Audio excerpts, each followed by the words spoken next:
Hi everyone, it's Paul Tilley again. Welcome to HN2150 Training Development, and today we're going to take a look at Unit 8, and Unit 8 deals with training delivery. So far in the course we've been busy trying to figure out exactly in the first section what is the problem. And then we looked at, well, how can we use training to address the problem? What particular types of things need to be trained in order to address the problem? Developing the training in terms of the particular objectives that we want to cover in the training. Now we're at the stage where we have all that work done. So we have a pile of material that needs to be presented or delivered in some way or another. And the question is, how should we deliver it? The delivery of training is as or more important than the actual content, because it is at this point that the material gets delivered to the learner, and the learner has to ingest it in such a way that the learner actually learns and changes behavior based on the training. So let's take a quick look at the learning objectives for this unit. First and foremost, we're going to explain the purpose of lesson plans. And in that, we're going to look at how lesson plans are written, and I'll show you an example of a lesson plan. We're just going to describe trainers and trainee characteristics. We're going to discuss the KSAs required by trainers. We're going to examine trainer factors in terms of credibility and how we should get a good trainer. We're going to describe, too, trainee considerations. What should we do when we look at people taking the training? What are their requirements? What are some of the things we can do in order to enhance the transfer and delivery of training based on finding the right people to deliver the training to? We're also going to discuss the group dynamics that occur within the training session and how we can more effectively deliver the training session by setting up our rooms, having our material, and doing things in such a way that maximizes the impact of the training. Before we deliver any training, we must develop a lesson plan. Now, a lesson plan is a simple document that lays out specifically what we're going to do. It tells us what's going to happen during the training.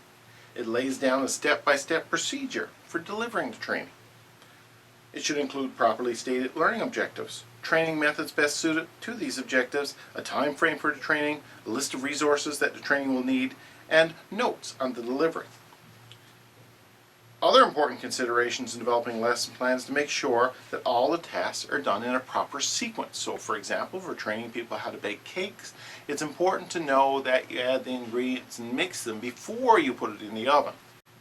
As I've said, the lesson plan is a very important tool to deliver effective training. What I have here is an example of a lesson plan for a very short course. This course actually lasts an hour. This lesson plan is actually a lesson plan for developing lesson plans. You'll notice that the subject is developing a lesson plan. You will notice that there is also a rationale for the topic, which gives a reason why we're teaching this. So all trainees need to know how to develop a lesson plan so as to keep the training on track and to make sure the objectives are covered. We also note the target audience. Who is it that this is intended for? Well, for anyone planning on training and planning on delivering any training. It also notes the instructional procedures, the suggested way that the course should be taught. So for example, we've laid out a learning objective. The learning points notes need to match that objective, so everything in the course should match the objective. The teaching procedures should match the objectives. There should be some sort of a formula for a midway check to ensure that students are learning the material. Student participation is critical, and that we bring a summary to close the training. Below that, there's a specific outline of the timelines that should be allocated to doing specific tasks within that 1 hour training. So for example, from 9 to 9:15, the introduction of the trainer occurs, explanation of the events, and housekeeping items. The typical method that would be used for that is a lecturette or some sort of a very small discussion. The materials needed, that would be important for that section: a data projector, laptops, computer connections to the internet, and a list of housekeeping items. From 9:15 to 9:45, the main core content of the lesson takes place, and you will see there we do an icebreaker activities. Trainees will be asked to put themselves in categories depending on the category suggested, and we'll what was required there is the list of potential categories. Finally, at 9:45 to 10 a.m., students will have an opportunity to active practice. So, given a blank lesson plan, trainees will be able to explain the purpose of a lesson plan according to information given in the lecturette. So, the learning points would be to outline a purpose of a learning plan, a lesson plan, and the benefits of lesson plans. And again, that will involve lecturette and discussion. And the material required for that would be a sample lesson plan. So this would be for a simple 1-hour course, but it could expand out to larger courses dealing with more learning objectives, and essentially the format will be the same for those. So the idea is to inform what is it we're trying to do, how we're trying to do it, and the time frame in which it would take to do that task. Once we have our lesson plan in place, we need really to decide who we're going to get to do the training. Now, having the proper trainer helps ensure that the material is delivered in our proper format and we get maximum benefit to the learner out of it. So let's take a look at some of the key things that we should look for in a trainer. First of all, the trainer needs to be more than just a good trainer. They need to be subject matter experts. And what that means is that the person who is doing the training is very well versed in the material that he or she is doing the training in. Trainers should be knowledgeable about the material being presented and have the required skills and abilities needed to present that material. So presentation skills, communication skills, media skills, all of these things would be important for a trainer whenever they're providing training.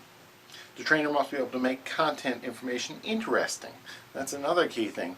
You know, you talk about making things interesting. Probably one of the ways to highlight the importance of making things interesting is to look at a good example in a movie of a trainer or a teacher who did not make things interesting. The Republican-controlled House of Representatives, in an effort to alleviate the effects of the the Great Depression, passed the the tariff bill, the Hawley-Smoot Tariff Act, which raised or lowered, raised tariffs in an effort to collect more revenue for the federal government. Did it work? Anyone know the effects? It did not work, and the United States sank deeper into the Great Depression. Today, we have a similar debate over this. Anyone know what this is, class? Anyone? Anyone seen this before? The Laffer curve. Anyone know what this says?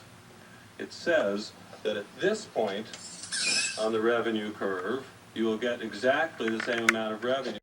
So you can see that sometimes trainers aren't always good at what they do. So let's take a look again, just to refresh, of some of the key things that trainers should do and possess in order to be good trainers. First of all, they have to have good knowledge, so they have to be subject matter experts. They have to have good organizational skills in order to present material that is to be presented. They have to have a good understanding of adult learning processes, and they have to have a very good understanding of the various instructional methods that you can use in order to deliver material. The key skills that those trainers would require would include interpersonal communication skills, to be able to relate to the students, good verbal skills, an ability to explain clearly, for example, effective ability to provide constructive feedback, so again, being able to listen well and respond.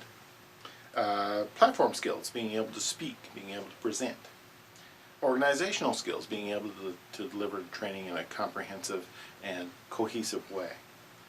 And in terms of the key attitudes, we would look at a trainer would have certainly a commitment to the organization, a commitment to the field that we're discussing, and a high level of what's called self-efficacy, or belief in that they can actually do this type of training themselves. So, those are some of the key things we should always look for in a trainer. So it's not sufficient enough just to look at the trainer as an important character in the overall performance. The trainees play an important role too. So we want to make sure that we have good trainees who are adept at understanding the knowledge that is being presented and will be able to use it in their job effectively. So let's take a look at some of the trainee considerations and constraints that we should look at whenever we deliver training. First of all, we have to ask ourselves, who is it that should participate in this training? Who would benefit most from it? We should also think about what programs are required by law or government. Sometimes training is necessary because of regulations. For example, occupational health and safety or first aid training may be prescribed by regulations. Should training be voluntary or mandatory? Do we want people to sign up for it of their own free will, or do we want to encourage them to do it or force them to do it? And that comes with a whole host of issues. And should trainees be all thrown into one group? If, for example, you have a bunch of managers and a bunch of workers, should they all be there together? Should they be separated? Are there benefits or downsides to putting everyone in the same class? So whenever we select our trainees, we should really consider a bunch of various factors. Let's think of just a few of them. The knowledge, skills, and abilities of the trainees should really be assessed before they actually do the training. Do we have people who are capable of learning this material? If the person is not capable of learning that material or deemed not fit for it, probably they should not do the training. So we want to make sure we got the right people doing the right training. Other considerations could include things like demographics. Where is the person in terms of their career? If they're young, they're probably more open to training than someone who's older. Yet at the same time, older students or older trainees may be able to bring some insights that would benefit younger trainees. These are things that need to be considered. We also think about people bringing negative attitudes. We want to make sure that whenever we do training, we get the most uptake as possible. So if we had a bunch of people come in who had negative attitudes towards the training, the trainer, or the overall job at hand, then that would probably work against us. So we want to ensure that whenever we select our trainers, that they have a positive attitude, and we want to encourage and actively encourage positive attitudes towards the training. That will make the training more effective. Another thing that we want to look at is the concept of group dynamics. Look at all the trainees. Who are they? Are they different demographic backgrounds? Do they have different jobs? Do they have different perspectives? How will that work in one group? Take, for example, you put in a pile of managers and you put in a pile of workers into the same group. Would they have the same perspective on the job? Would it create an intimidation factor for the workers whose managers are there with them? These are some considerations that really need to be taken before we deliver a training program. We should look at the group dynamics, what impact the people in the group will have on everybody else in the group. Sometimes in order to assist in helping determine who's going to do the training or not, we sometimes need to do what's called a trainability test. Let's take, for example, we want to teach window washing. And so if we're a company that is asking people to go out and wash windows, one of the things that probably is required is to work at heights. Let's say, for example, we have 20 people we're considering in doing the training. We need to first determine whether or not they are sensitive to heights. Someone who's afraid to work at heights is probably not going to be a good window washer. So we could do a training test just to determine whether or not that person is capable of doing the task. And part of the task is no fear of working at heights, or a limited fear of working at heights. So that pre-testing or pre-training would allow us to determine who's best suited to do this particular type of training program. So in summary, it's important to be able to assess our trainees before they actually go in and do the training. Things like their reading level, their education level, their educational preparation, their attitude, their general intelligence, their cognitive ability, their ability to visualize, ability to infer, and ability to perceive changes, their conscientiousness, their dependability, their conformingness, their socialization abilities, their analytical learning strategies and learning anxiety issues, as well as their motivation, all play an important role to be assessed before they actually enter the training. We should take a look at people and say, do we have the right mix of people doing this training in order to get the maximum benefit from it? Having assessed the trainer, the trainees, the next thing we should look at is the training environment. Where is it we're going to be providing the training and what's there? So when we look at the training environment, we really have to ask some key questions. First of all, what training materials and equipment is there? So there's a number of things that should be included in any training program. For instance, pens, notepads, markers, tape, internet connectivity, computers. These sorts of things are all important ingredients to the training. It really depends on the type of training that you do in order to determine what's essential, but we should take a look at what are the essential things before we ever embark on our training. And in terms of the actual training course, we do need some key things that should be delivered in every training. First and foremost, and probably most important, is a training manual. The training manual is a document that is given to the students, the trainees, that outlines what we're going to be doing, why we're doing it, and the important materials needed in order to be able to facilitate what we're doing. So the training manual is a key important part. So are any slides, materials such as handouts, these sorts of things should be there. Projectors, laptops, internet connectivity. Any material needed for activities should also be handy. The actual physical site needs to be looked at too. You know, we need to think of where would be an ideal spot to do this training, and what are some of the things we should look for in an ideal spot. So one of the key questions is, should we do it on-site or off-site? Now, on-site has some major advantages. First of all, it doesn't require anyone to move anywhere. They just physically come to work and go through the training. Some of the basic setups that we should take a look at involves the placement of the seats. Where is it that people are in proximity to the trainer? Depending on the type of training that's taking place, the setup of the seats would be quite important. Typical classroom formats that have a lecture type format where the seats are in rows works good if we're doing lectures, but it doesn't work so well if we're doing discussions. So depending on the type of environment, round tables, people looking at one another, a chance for people to communicate with each other, good discussion, works best in a round table type environment.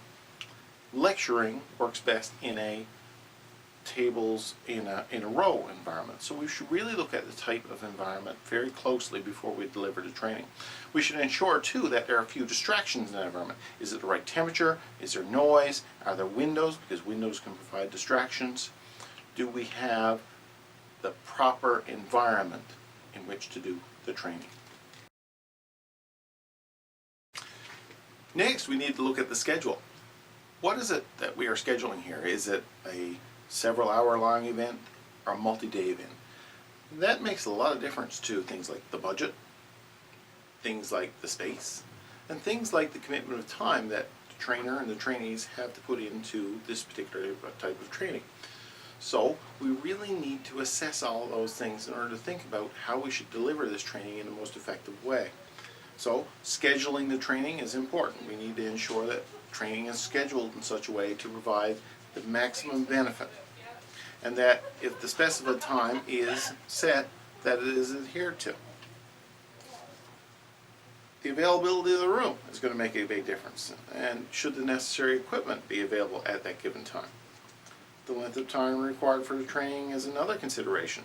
We got to ensure that we have adequate time. Another training consideration is that not all the trainees will be replaced during the training, so their work is piling up while they're doing training. So we want to ensure that we don't take them away from their work so long as to create a headache for them once they go back to work.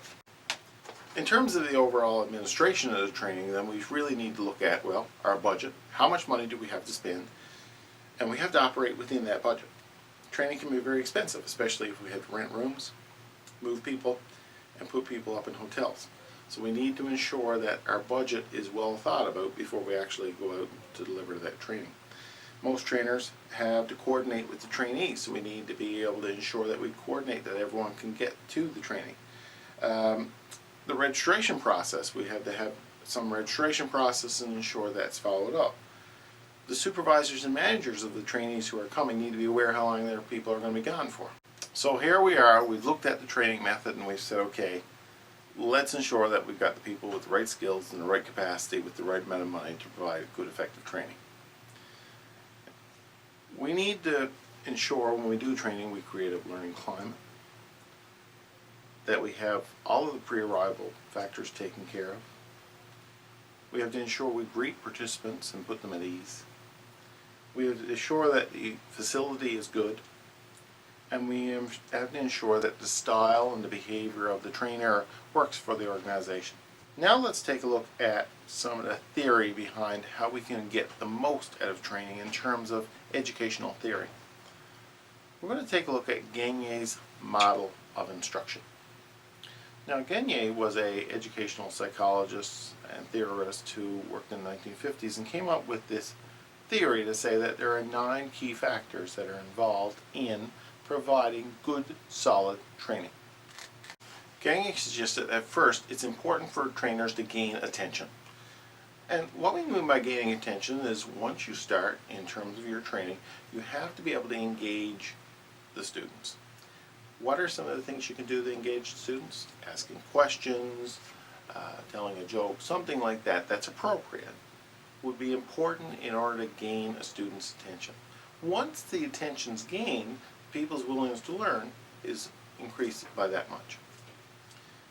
We also have to clearly lay out the objectives. What are we doing here? What is our purpose today at this training session? Once we clearly lay out objectives, then people can have a clear understanding of why they're there, what we're doing, how we're doing it, and when we're going to do it. We have to stimulate recall. We have to be able to create some hangers for people to hang new learning moments on. So, for example, if we're teaching a course on baking, we might want to get people to reflect on their experiences baking in the past. What are some of the things that have gone well? So what are some of the things that have not gone so well? With that in mind, people will be much more open to new ideas and how to improve baking. And what we're doing is drawing up old memories in which to hook new learnings on. The material needs to be presented in a very clear and concise way. So Gagné suggested that presentation is absolutely key, and in the past few minutes we've been looking at this in terms of how to present it better and more effectively. Gagné also said that we should provide guidance in learning, so that's the job of the trainer. The trainer, with the skills that he or she has over the subject, should be able to provide some interesting guidance and some quick tricks to do the things that we're talking about doing in the training. Another key thing is to elicit performance. One of the critical things is to get students to actually practice what they've learned. So eliciting performance means to get the students to try it out, and this involves some sort of we've talked about it so far as some sort of a testing session that would occur halfway through. Well, this eliciting performance, getting them to try it, is actually a form of testing. We can do some kind of little exercise that would really reinforce to us, the trainer, that the students are learning things, and reinforce to the students that they're learning things. So that would be important.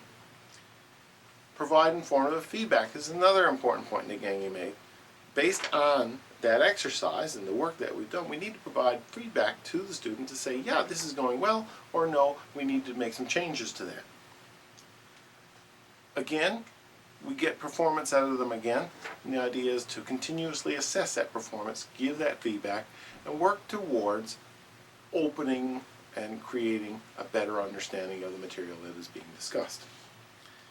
And finally, we do things that enhance transfer. So this could be anything from making interesting discussions, to good content, to good learning materials.